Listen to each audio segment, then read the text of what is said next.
Welcome to On Purpose Coaching, where we challenge you to do better on purpose.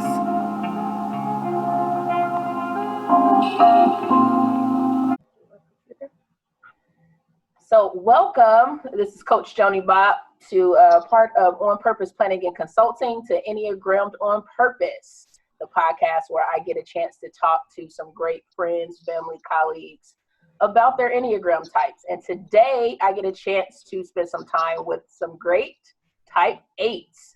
So welcome, ladies. I have two good friends with me today that are going to deep dive and talk a little bit about what their numbers mean to them and how they see it, and be able to share some of that with the viewers. So first, I'd just like for you to introduce yourself, something really quick, nothing too crazy. And I'll start with you, Karen. Tell me who you are, where you're from, and what you do. My name is Karen Gans, and I live in Bruce, Wisconsin. It is kind of in the middle of the state, more towards the north side. We kind of live out in the middle of nowhere, and with all this COVID going on, that's kind of a safe place to be. Yeah. And I work for Dairy Farmers of America, and I am their accounting and inventory supervisor. Okay, awesome.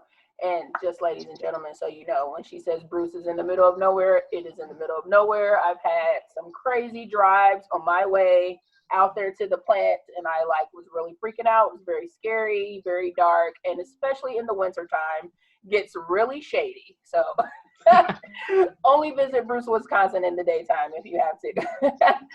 How about you, Miss Lachelle? How you doing today?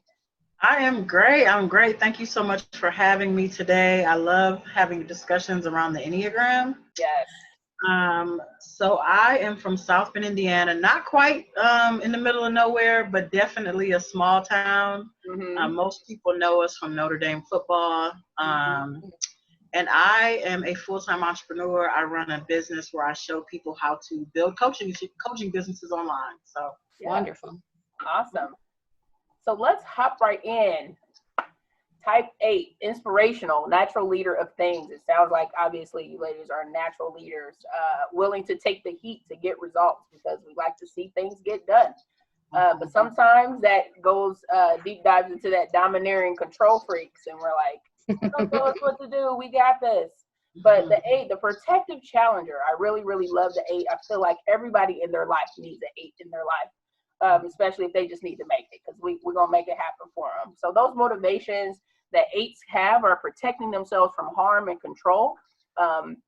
We tend to put up walls in order to protect ourselves and protect the people around us, especially those that we really love and care for, because it took them a lot to even get inside of that wall. So once they're inside, people who we call friends, we are very protective over them. And those fears obviously then roll into feeling like we may be in a weak moment or a weak situation. That vulnerability is and we'll end up talking a little bit about that. Vulnerability is a big thing for us. We can be authentic and real all day long. When it comes to being vulnerable, that's where we have that trouble kind of really being our true selves to people, because it goes back to that trust and being harmed in any type of way. And definitely don't underestimate an 8, because you tell us we can't do it, we're going to turn around and blow it out of the water. So just talking a little bit about that 8 real quick. What resonated with you ladies when you first got into the Enneagram and was like, okay, was it I'm definitely an 8, or was it I might be a 3, I might be a 1 kind of thing? What did that look like for you, Lachelle? Yeah, for sure. I knew for sure that I was an 8. My personality is very strong. There's no confusion about kind of where I land on things. Yeah. And so as I learned about, each of the numbers, I was pretty clear, this is it. This is it. Yeah. How about you, Karen? Well, when I first took the test at work, it came back as a 2. But it did say that my higher score was an 8. And so I went out on the internet and read up a little bit on both of them and decided that I truly am an 8. And my more soft side or when I feel secure in my surroundings, I have a tendency to lean more towards a 2. Right, which makes sense because 2 is our growth number. So that's our growth transformation number. When we are fully in and of ourselves, we're good with ourselves and how we interact with others, we definitely move into that more softer, warm, giving side where we want to be able to help people because we're able to make things happen. So we want to involve others when we get to that point. So that makes absolute sense. So let's hop a little bit into core motivations. Why we do what we do. And the protective challenger, we're assertive, self-confident, intense, most definitely. It is our core fear and weakness is really that lust for intensity. But we have really big hearts, and we actually are very soft-hearted and tender-hearted once people get to know us. And those core fears, you know, trying to protect that big heart is going back to, again, being weak or powerless, harmed, controlled, vulnerable, manipulated, left at the mercy of injustice.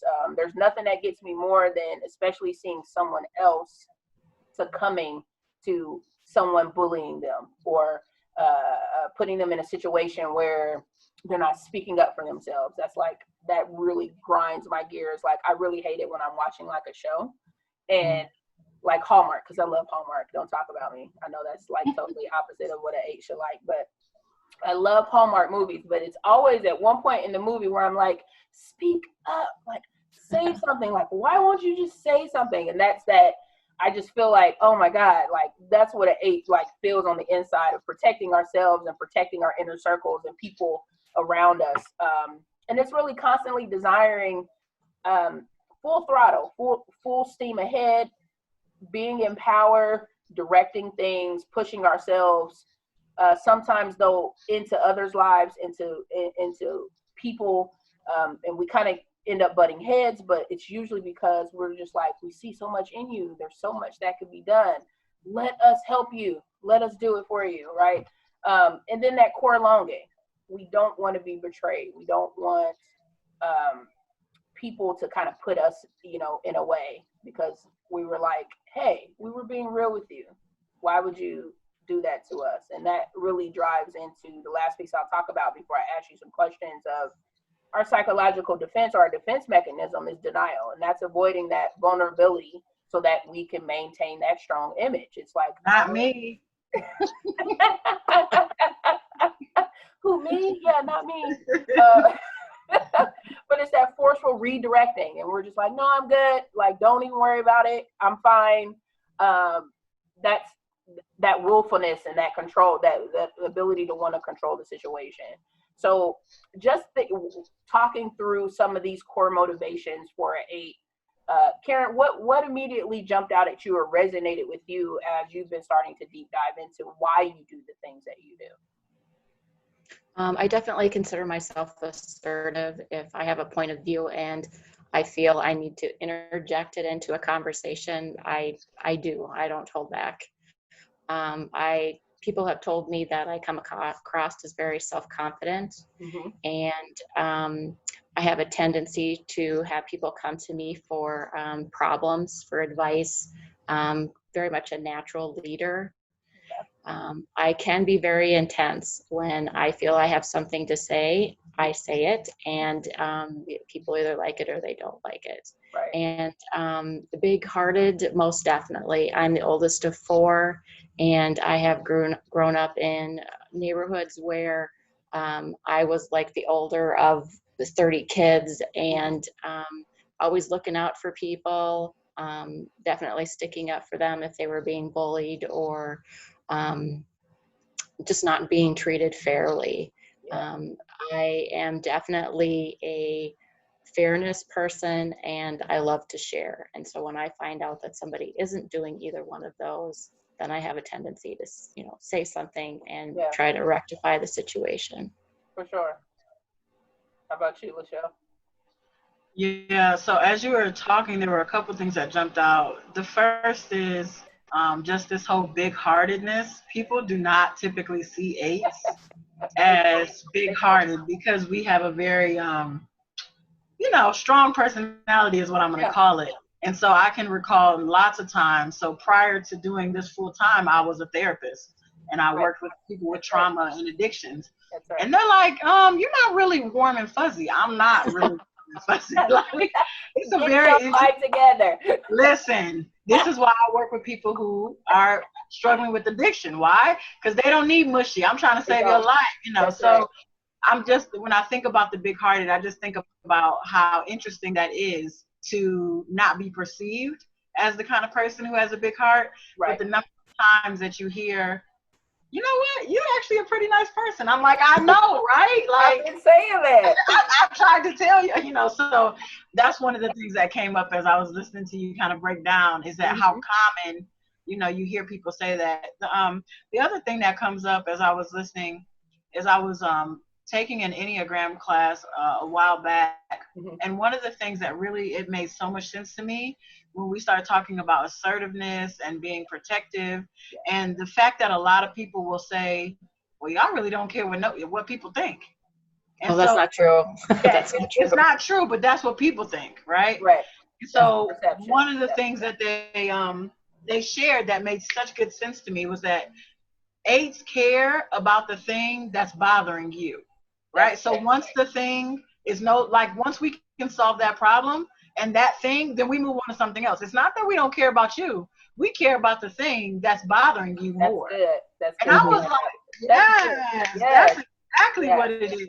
So that came up for me too as I was listening. Absolutely.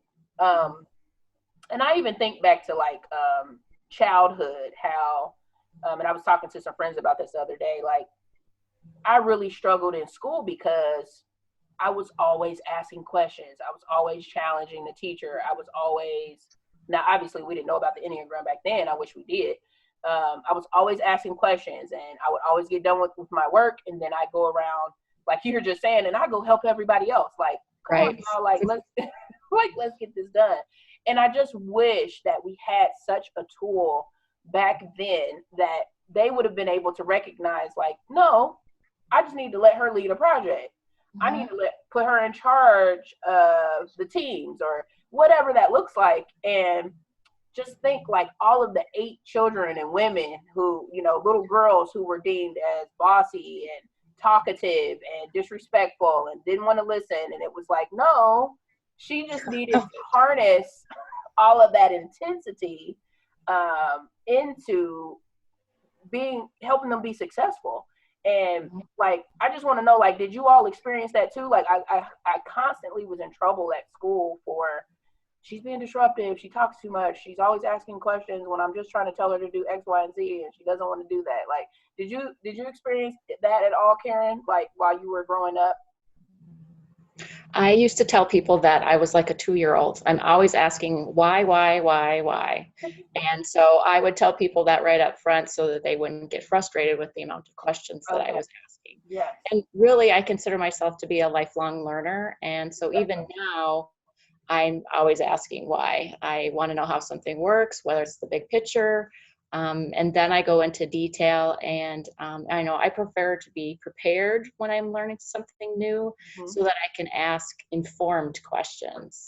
I want to dive deep and get all the detail. Yeah. The other thing I was going to say is that I had teachers that either really liked me or weren't sure what to do with me. I was a disruption in their class. And so there were a few where my grades normally, are really high. And with those teachers, my mother would go in for teacher conferences and they would be like, I don't know who you're talking about. This isn't my daughter. And so, yeah, either one way or the other. Okay. How about you? Yeah, I agree with you either like me or you don't. There's not a lot of gray. There's not a lot of middle ground. So I feel like that has been, the entire life from childhood, even until now. And I think that,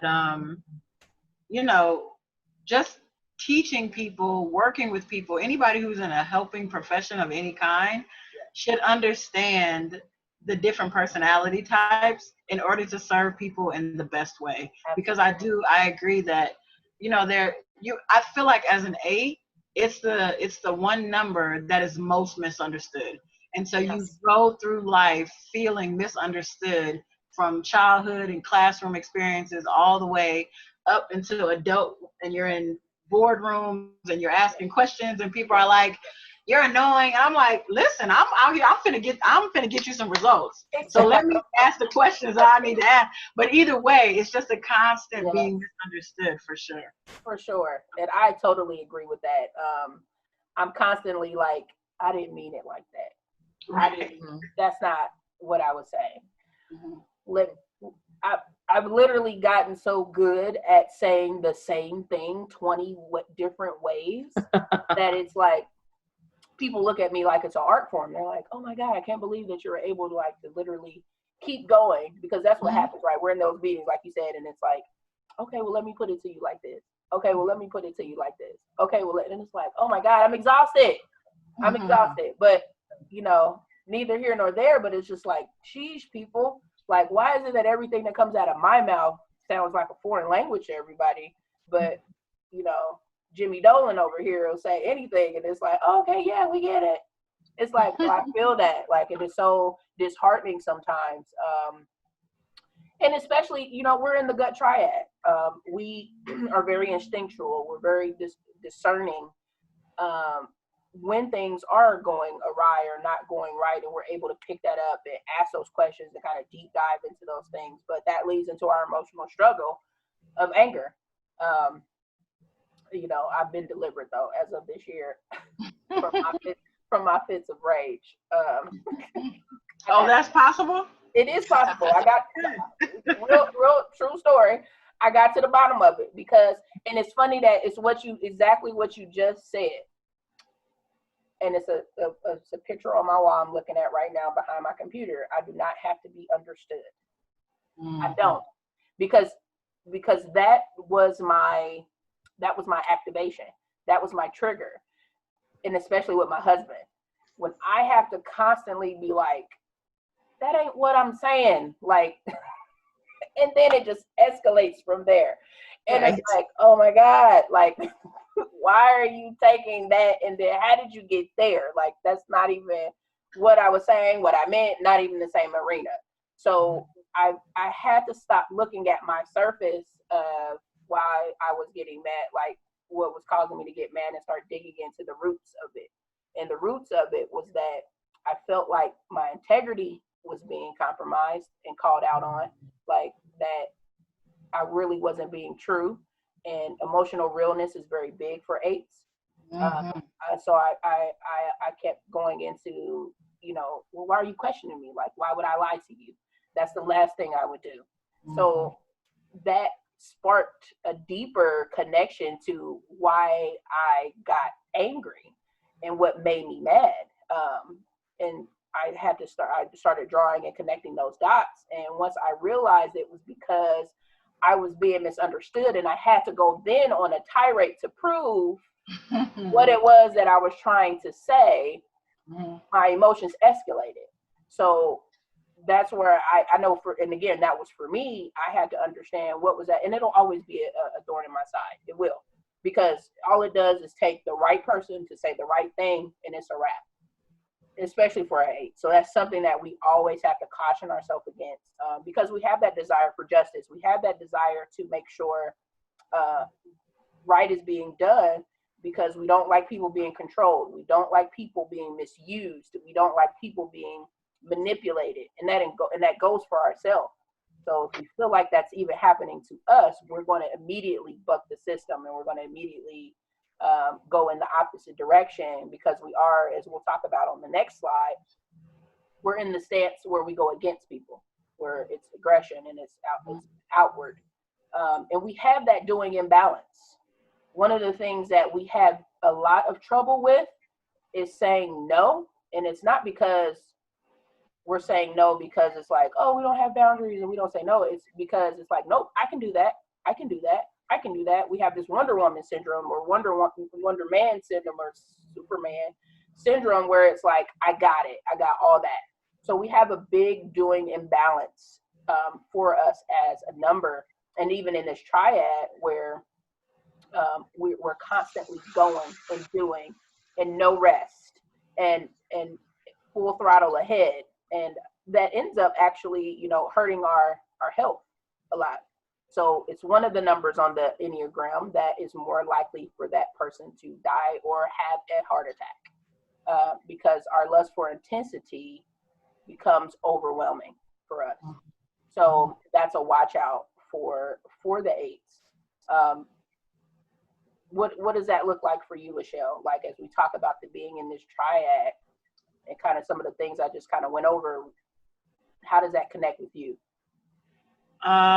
So what's interesting is, so one, I would say the doing imbalance, I got that bad. Like, being a workaholic. Yes. Now I'm at the beginning stages of trying to mature in my 8, and I'm right now in the process of revamping my entire business to work less. Yeah. I'm like, work less? Like, what is this? Like, What is that? so it's definitely a thing that takes time, but I definitely can relate to the whole doing. Mm-hmm. I think the thing that's interesting, when I first started learning about the Enneagram, and I learned that I'm in this gut triad, and it's highly anger, and I'm like, I'm not angry. Like, what are you saying? I don't even.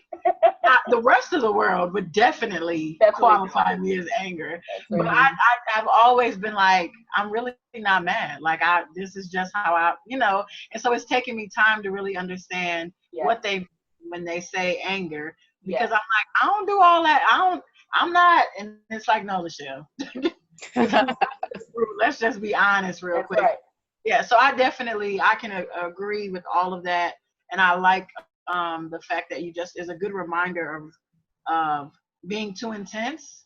And because right now, one of my Q3 goals since July is tomorrow. I'm like, Lachelle, how are you going to incorporate health? Like, you can't keep skipping that. You can't just do, you know. Right. And so it's the hardest part. It's not the hard part. It's the hardest part by far. Yeah. So our number is also self-forgetting, right? To your point. So we'll think about ourselves the last. That's not right. That's not the first thing on our mind.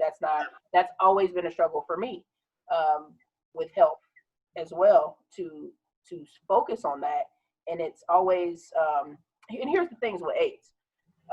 We'll either go full blast ahead and we'll be in the gym every day all that week, and then we'll never go back to the gym for like 5 months. All or nothing. That is correct. I literally have tattooed on me all that. Yeah. I'm like, look, we got to get that covered up. Yeah, wait, I was just thinking, okay, as I mature, I'm gonna have to add something except for when, or sometimes gray, or right. You gotta put some caveats on there. Yeah, I'm growing now. I'm growing, green and growing. That's right. But it's so true, because and it's not even like it's on purpose. It's like that's just the last furthest thing from our mind. How about you, Karen? What are you thinking from what we just talked about? I do agree with the doing imbalance. I tend to be very focused. This is what I'm working on right now. Mm-hmm. And I kind of let the peripheral stuff go. And so I also find that I spend a lot of extra time at work as opposed to at home with my family and friends. Mm-hmm. Again, you start working on something, and next thing you know, it's 6 hours later and you're coming up for air. 6 hours later. I'm not kidding about that. That's literally what happens. The coffee is half drunk and you're going for more. Mm-hmm. Desire for justice. As you mentioned earlier, your focus is so much on other people versus yourself, that any little thing that you think is out of whack, you're raising your hand and saying, hey, what about this? And I'm an introvert, so I'm very quiet, and when I do speak up, it catches people's attention. Oh, okay, well, she must be upset about this, or angry about that, or I laugh really loud and people remember that I'm in the room. Mm-hmm. I view it as passion, and sometimes that does come across very intense, and especially if you're a little on the quiet side, and now you're chiming in with your opinion about this, that, or the other thing. And I struggle with anger, and that's because sometimes I feel invisible. or, I will give some direction or a suggestion for how to do something. And then, and it's in their best interest, only to find out later that they didn't do it, and now they're suffering the consequences. And that will come across as angry as well. Well, why didn't you do what I told you to do? It was for your own good. And, now I guess you're just going to have to, live with the results. So and that's so funny because obviously,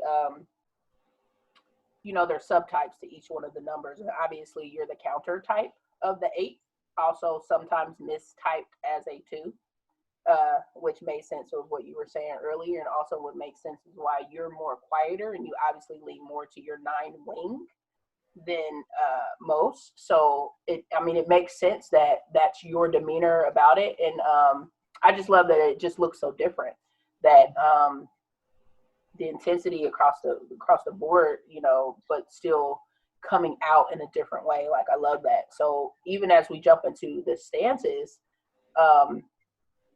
it's the 7, 8s, and 3s. We are in the aggressive, outward, externalized stance within the Enneagram, and we're future oriented when it comes to our communication.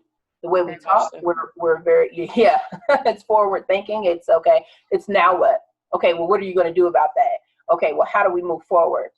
Okay, how do we keep going? So to touch on a little piece that Lachelle had mentioned in the last segment there, the last slide, is one thing that's right here at the bottom of our stance summary is we struggle to accept reality. It's, no, I can just do what I need to do. I can just change this, or I can just fix this. It's never, let's just focus on right now. So we are not present oriented, as you see the 1s, 2s, and 6s are. So that's a struggle for, especially in relationships with the other numbers, in relationships to coworkers, and relationships to our children, because we have trouble, that reality of meeting people where they are. We always see the potential. We always see how, which is my whole daggone thing, right? How they can do better on purpose. It's like, okay, let's keep it going. So it's a big struggle for the 8 to see things as they are. It's a struggle to be mindful. And all of these things I'm mentioning are things that I've been working on and that we have to work on if we're to, have that growth transformation, is learning to be in the present, learning to accept what's happening right now, and even enjoying what's happening right now. Because similar to a 3, we're constantly so busy trying to say what's the next big thing that we didn't even enjoy the spoils or the fruits of our labor. So it was almost like, okay, well then what do we do it for? Because we totally missed it. We have trouble with that even when we get promotions, when we get new things. It's I used to be really bad with that with technology, because I'd be like, okay, well, what's next? Like, what's the new thing? I need to go get the new thing. And then it was like, okay, well, you didn't even enjoy what you just had, and you ain't even had it that long. So our processing is through thinking and doing. So we're on the left-hand side of the Enneagram diagram. So growing up, especially influenced by parents or loved ones or your environment, my mother's a 5. So that's why I'm very heavily thinking things through. How is it supposed to work? Do I have enough information? Am I competent? And then being in my own triad of doing, I ended up being feelings repressed. So I don't care about the impact. I do now. I listen, y'all. I done grown, y'all. But caught me 10 years ago through my 20s when I was living my best life. I didn't care about people's feelings. I didn't care about the impact of my decisions. It was, this is what I'm doing, and this is what I'm doing. So that's what I'm doing. So 8s have to be very careful when it comes to being whole, right? Because that's the whole idea of the Enneagram, is that you become whole by thinking, feeling, and doing. And we're feelings repressed. So that is a big piece where we have to pay attention, especially my husband, who is in the heart triad, and all he does is feel, especially as a 4. The 4s are full of emotions and all emotions. So learning to walk through that, he was exactly what I needed in my life, right? And I was exactly what he needed in his life, because he's doing repressed. So he'll think and feel stuff to death, but won't move forward. So we definitely fit in that regard, and just starting to understand that we need those relationships in our life. That's why these other numbers are so important, because they help bring out the things that we're missing. So as we've talked through the stances, Lachelle, what resonated with you? Okay, so the first thing that came up for me when we started talking about we process through doing, I remember being in undergrad, and I don't know the context, but there was something that we were working on as a group, and there was like 6 of us sitting at this table in the front of the class, and we were supposed to be putting it together. And I remember I just kept sliding it to me, and I'm like, I can't work on it unless I'm touching it. Like, slide it. And we're already heavy leadership, heavy, do what I say. Right. I'm like, well, let's just move this and move this and move this. And everybody else was like, why do you keep sliding it towards you when there's 7 other people here? And I'm like, is we supposed to be getting this done or not? Like, why is we, so I just think about how much I lean towards the doing when I'm trying to figure something out. Yes. Versus in my mind, before I started learning about Enneagram, I'm like, oh, I'm very much a thinker. And I'm like, well, you are, but you are more of a doer than you are a thinker. So I think that was one of the things that came up for me as you were talking. And I also think when you start talking about struggling to accept reality, first of all, I don't like that. I'm like, what? I didn't like that either. First of all, that's not true. I can but when you think about it, that's that denial, because that's right. There you go. Exactly. That's who I am in real life. I'm gonna deny it first, and then I'll come back and be like, okay, you might have been right. Possibly. You might have been right. That's right. This possibly. But I get it from the perspective of being very future oriented and really having to watch that whole new thing, right? It's like, oh, I've already done that, now let me do the next thing. And I think for me, sometimes that looks like reaching externally for things that I already have internally. But because I'm not patient, and because I need to be, I'm always focused on the next thing. It's like, I have to catch myself with that whole external, internal thing quite a bit. So yeah, I agree with all of it. Yes. How about you, Carrie? As far as future oriented, I'm a strategic planner. And so anytime there is, a fire that happens, I'm like, okay, so how can we not do that again next time? And so I'm not, as you said, living in the moment, trying to work on, okay, so how do we get through what's happening right now? Okay, so how do we stop it from happening the next time? Right. And that is my number 2 strength. Connectedness is the first one, and strategic is the second one. Okay.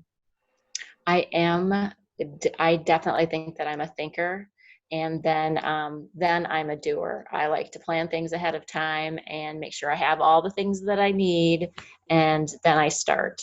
The problem with that is that I'm a starter and that I don't really like to finish things. And so then I have to have all the rest of those numbers come back to me and say, hey, now come on, you have this deadline and let's get this done. As far as struggling to accept reality, even when people say, thank you, or, I really like your shirt, or, they're trying to give you a compliment, you're off onto the next thing. It's like you won't even take that in and accept it for what it is. They're offering you something. Yeah. You're writing it off, or you're on to the next sentence, or, and so I find that being present for just what is happening right now and having the gratitude that it actually happened is very difficult. And I find that I say thank you a lot, but I don't always say please. And again, that's moving on to the next step as opposed to starting something. So definitely all of this resonates with me. This is the first time I've seen stances. So very good information. So thank you. Oh, of course. And let me tell y'all about my starting to her point, something real good during COVID, y'all. So, you know, 8, if we're gonna do something, tattoo says all or nothing. So I get my nails done on a regular basis, and I cannot. So I was like, oh, I'm gonna get a bright idea. Let me go buy all the stuff. Oh no. To do my nails. And then because I didn't like how it was turning out, I was like, okay, well, screw it. And I took them off, and then that was the end of it. So let me tell you about all of this material back here. It's completely new salon grade nails sitting right back here, minding its business, not being because used. What other way is there? Is the question. Right. You didn't continue to practice until you got great, right? You just tried it a couple of times. Heck with that, I'm done. Well, who has time to be out here practicing, Karen? Listen, I was so mad that it didn't turn out the way I wanted it to turn out, and so on the first try, we was on mad. On the first try, yes. See how we are, though, right? Exactly. On the first try, as if I've been doing this for forever, right? So I was just like, you know what? I'm done. I was going off on my husband. Like, of course, we have very high standards, right? We do. Yeah. It's ridiculous. It's ridiculous. Yeah. So I so resonate with that because it's just such a struggle, and that's that lust for intensity. So it will always be a thorn in our side that we have to watch that and here's where I get my accountability partners in my life to be like, do you need that 5th red dress? Do you need that 100th pair of shoe? Do you need I have to have those checks and balances because in my core, because I will bulldoze someone. I will answer yes and go do before I've thought it through, before I've talked to my husband, before I actually walk it through, before I've talked to Jesus. So that is a constant struggle that I am constantly aware of, that I'm teaching myself to basically second guess myself, because we're very sure of ourselves, and it's like we know we can do it. It's going to get done. But I've been teaching myself to pause, ask the question, and it's called, I utilize SNAP, from the road back to you. So I stop, that's that mindfulness. I bring my mind in, I notice what's happening or what's being asked of me or what the situation is that's going on. I ask myself the necessary questions. Do I need this? Does it need to be to this level? A mantra that I live by for the 8s, especially, and Carrie, you kind of hit on that earlier, that's what I'm glad I just remembered, is not my circus, not my monkey. Because I will always find a way to say, I can fix that for you, or I can make that better, or I can come in and do what needs to happen. So I have learned that everything is not mine to fix, right? Right. Everything's not mine to direct. This is very hard when I go to a family function, because when an 8 sees chaos, listen, first thing they want to do is solve it. Either that or go home. Well, yeah, there's no in between. Listen, there's all or nothing, right? We got to get our life together, because yes, we have to learn to be like, okay, nope, that's not mine, and I'm just here to enjoy myself. I'm not here to fix nothing or nobody. Or nobody. I'm not here to fix anything or anyone. Well, and see, I'm the cook in the family, so I'm in the kitchen, and if it doesn't look right or doesn't smell right or taste right, I'm like throwing it away and starting over. No, we gotta have this. We gotta have that. Exactly. Or where's the mac and cheese? So and so likes this, this, and this, and how come you didn't put it together? And taking over the kitchen. And I had to stop myself that a couple years ago. After that, I was like, okay, I can't anymore, guys. Just tell me what I need to do, that one thing, and then that's just gonna be the one thing I do. And then P, at the end of SNAP, is we got to learn how to pivot. And this is the doing something else. You may not always have the right answer, oh, I know I need to do X. You may not know that. It's just do something else. You literally pivot, think basketball, going in the opposite direction to stop the detrimental behavior. So I know by doing full force intent, I'm going to cause this. So I need to not do that. I'm going to do something else. So that becomes very important. I live by that. I teach that to my clients. That's so important that you stop, you notice, you ask the questions, and then you pivot in that moment, because that's what stops all of the bad behaviors for all of the numbers. Because that's what the Enneagram is. It's not to say, yeah, I'm an 8, like, and that's, I live and embody this 8. It's what it is it's showing you the box that you're in so that you can get out of it. That's the idea, is that you outgrow your number. And a lot of people don't tell people that when they're learning about this. Like, the idea is not for you to just say, I'm in this number and that's who I am, because it's not who you are. It's what you created as a child to protect yourself and to survive. So for 8s in childhood, we lost our innocence somewhere along the way. For me, it was growing up because I take care of my brothers, latchkey kid, cooking, doing the stuff while mom was at work, which was amazing. She gave me the opportunities and that gave me the pathway forward to be who I am today. But what that caused is that eliminated a big chunk of my childhood, so to speak, quote unquote. So for 8s, that loss of innocence is what caused us to be so protective, to be so over the top when it comes to preventing manipulation, betrayal, injustices. So by us creating that mask, right, aka our personality, that's our adaptive self. And the idea is that we grow into our true self, who we were made to be, who God made us to be, and what that looks like, which is why you end up getting a whole nother number for your growth transformation number, is because it's the embodiment of who you really and truly are. And for us, that's that caring, warm individual who wants to help others, who wants to protect them, but do it in a different type of way versus very forcefully. So I think it's just amazing. Once we start to really, when people deep dive into this, they're able to kind of see that full big picture. So tips for relating to an 8. To help create rapport, be direct. Like, do not beat around the bush. That is one thing I know I hate that. I'm sure you ladies can resonate. Be assertive and don't back down in the face of our strength. Like, we are strong and that's okay. You don't have to be intimidated. That's probably the number one thing I hate people saying to me. You're intimidating.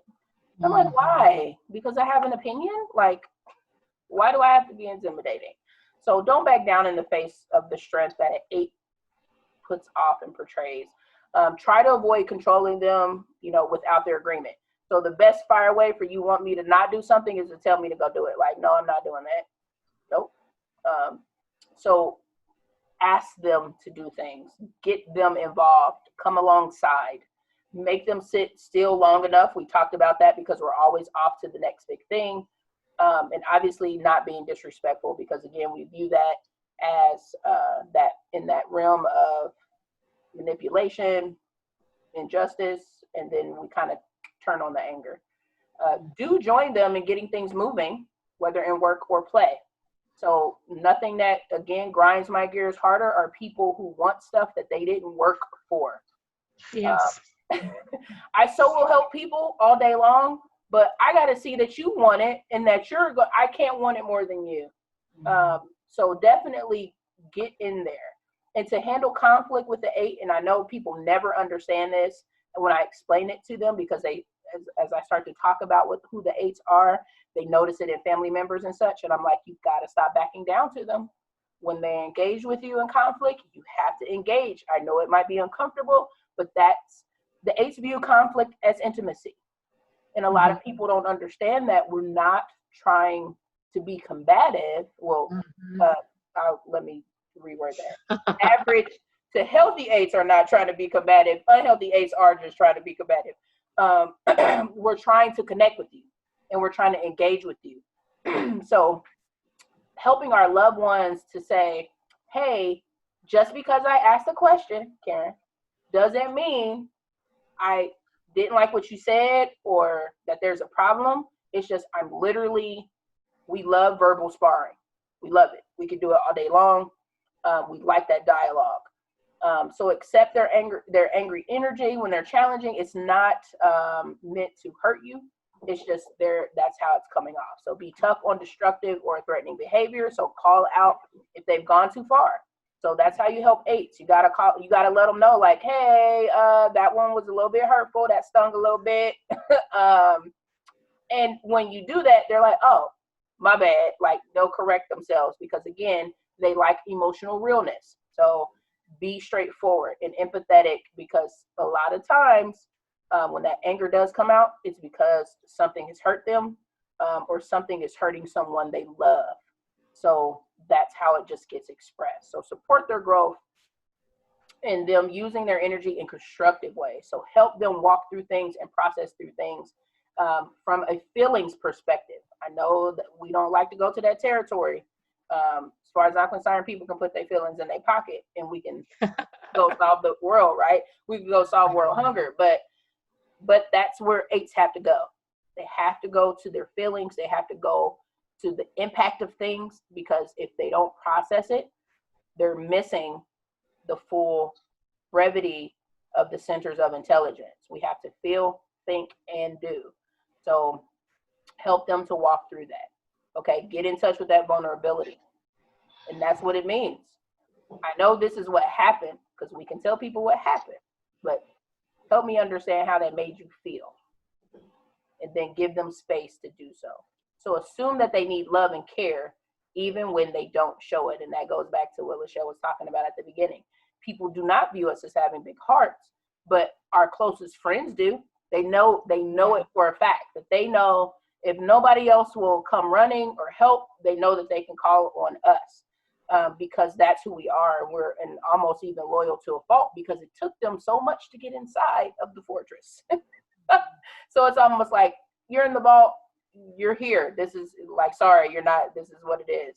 And as we really move towards that higher emotion, that growth transformation, we harness the life force in productive ways, and we integrate self-assertion with that vulnerability and connection to our emotional realness.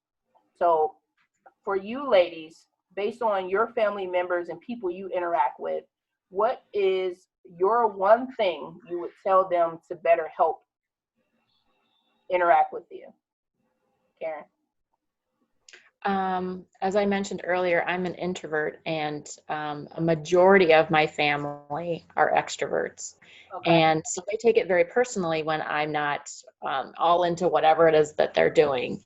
Gotcha. And I think I would tell them, for me to have my space, that's where I get my energy, and for them not to take it personal, because they do. They're like, well, how come you're not spending time with us? Or I called you and you didn't answer, and well, I was busy, and right. It wasn't on my list of priorities to call you back. Yeah. And so, when I'm healthy and I'm in a good space, I'm going to want to spend time with you, and I will seek you out and find out what it is you would like for us to do together. Okay. And so for me, that's what I would say. Okay. How about you, Lachelle? Yeah, so I would definitely echo what Karen said, because I'm also an introvert, even though people don't think that. Right. And I don't want to do any of the things that you want to do, like ever. And so when I do them, so I would definitely start by saying that. I think the thing that I would say is really learning to accept me/eights as they are, right? Mm-hmm. So we're a unique bunch, right? So it can be hard to, well, one minute you all strong, and then next minute, like, it's like, what is this life that you're living? But I think that if we're telling you what it is that we need, believe it, right? A lot of times I could tell somebody, this is what I want, or this is what I need, and they're like, no, you don't. And I'm like, well, why? Yes, I do. What was the point? It took me a long time just to even tell you this, and now, so I would accept people for who they are. Yes. And when they try to explain to you, right, a mature 8 will do the work of trying to communicate, and but when you don't accept or embrace the person, it requires that they fight harder not to revert back to the old 8. Boom. Mm-hmm. You just said a mouthful. I find that people try to fix me. all the time. All the With a time. broken Yeah. one. Except Yeah, awesome. eights are always the wrong. You're wrong, and I'm like, well, I mean, actually, 98% of the time I'm right, but that's neither here nor there. So true. So true. And it's so funny that both of you said you're an introvert. So am I. Again, people don't realize that. And they're like, but you're so fun. And you're like, and I'm like, I am. But that was while I was there doing what I was doing. And especially if I'm in those environments and I sucked and all the energy got sucked out, I got to go be by myself for an extended period of time. Don't talk to me. Stop interacting with me until I recharge. And you know where we get that from? That's from our 5. So, so although that's our stressor number, we got to realize our wings, our growth, and our security number, still you can access positive and the negative qualities of that number. So for us, that's that 5, and that's that taking that time to withdraw, to get our energy and our resources built back up, and that's very important for people to understand. So just because we are so outwardly direct and leading, we definitely need that time to recharge and reconnect. So amazing. Well, that was A1 grade, ladies, of course, because 8s are awesome. So thanks for joining me today, and I want you all to look for On Purpose Planning and Consulting on Facebook, Instagram, and right here on YouTube. So start by liking, subscribing, and hitting the notification button. And remember, On Purpose Coaching, where we challenge you to do better on purpose. Thank you for tuning in to On Purpose Coaching with your coach, Joanie Bob. Make sure to subscribe down there in the right-hand corner and like my videos if they made an impact on you today. Visit my website, onpurposeplanningandconsulting.com, and sign up for your next step in practical improvement. Use code Enneagram for 50% off a one-time coaching session until the end of July this year. Believe me, it will be worth every penny. Again, thank you for listening today to On Purpose Coaching, where we challenge you to do better on purpose.